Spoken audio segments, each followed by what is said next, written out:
وقت اور کامیاب ہو جائے گا. سرکار گلزار ملت کے دامن سے وابستہ ہونا اور کارگر ثابت ہو جائے گا جب ہم سرکار گلزار ملت کے دیدار کے بعد, ان سے ملاقات کے بعد ہم مصطفیٰ جان رحمت کی شریعت پر عمل پیرا ہو. غوث اعظم کے ذکر, ان کے فیضان کا صدقہ ہمیں اس وقت اور بھی نظر آئے گا جب ہم غوث اعظم کے ذکر کے ساتھ ساتھ ان کی تعلیمات پر عمل کریں گے.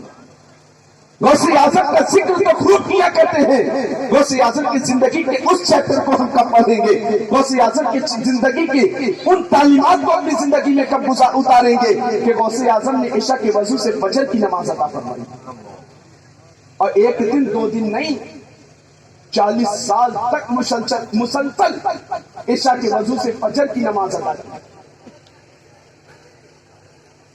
مسلسل آپ 40 سال تک عشاء کے وضو سے فجر کی نماز ادا کرتے ہیں.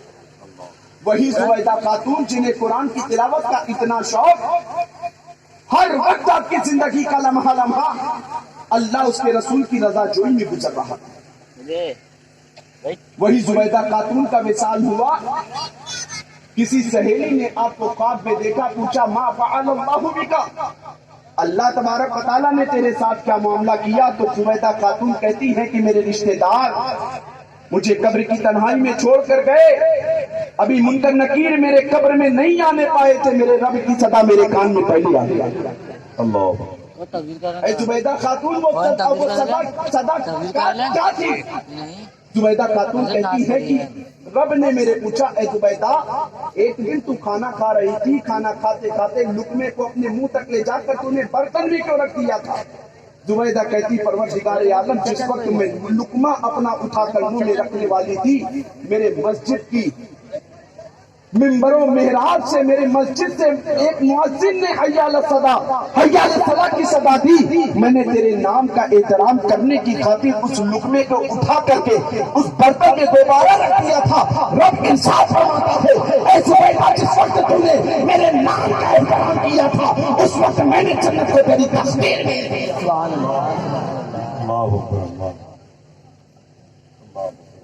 اے زبیدہ جس وقت تو نے میرے نام کا احترام کیا تھا اس وقت میں نے جنت کو تیری تقدیر میں لکھ دیا تھا. مسلمانوں ذرا غور تو کرو, یقیناً ان بزرگوں کی محفل ہمیں اس وقت اور فائدہ دے گی جب ہم ان کی تعلیمات پر عمل کریں گے.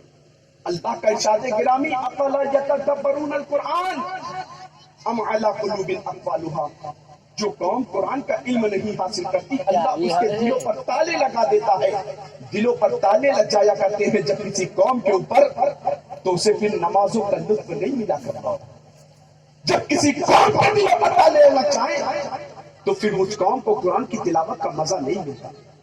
جب کسی قوم کے دلوں پر تالے لگ جائیں تو وہ قوم پھر جھوٹ بولنے میں بھی نہیں کتراتی.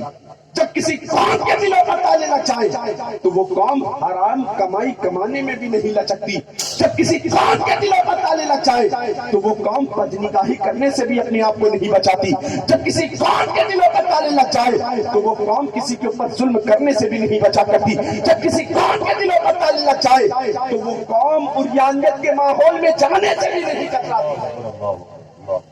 وہ زبیدہ خاتون کا کردار تھا, ان کی زندگی تھی.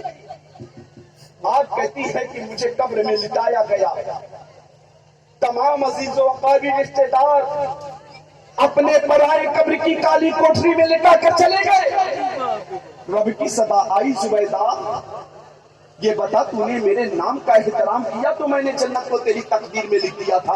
مسلمانوں آج ہم اپنے اعمال کا محاسبہ کریں کہ ایک زبیدہ خاتون نے نماز کا اذان کا احترام کیا ہے, خدا کے نام کا احترام کیا ہے, تو اللہ نے جنت کو ان کی تقدیر میں لکھ دیا ہے. مگر آج ہم اپنی زندگی کا محاسبہ کریں, اپنے اعمال کی طرف غور کریں تو پتہ چلے گا کہ آج ہمارے محلے سے مؤذن حی علی الصلاۃ کی صدا دیتا رہتا ہے, اللہ اکبر کی صدائیں آتی رہتی ہے, پھر بھی ہم خدا کے نام کا احترام نہیں کر پاتے.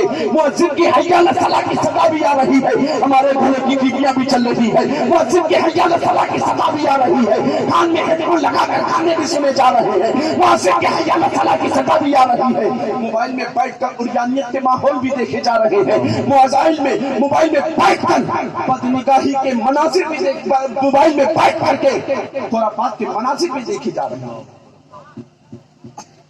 آج ضرورت اس بات کی ہے کہ ہم اپنے حالات کو بدلیں.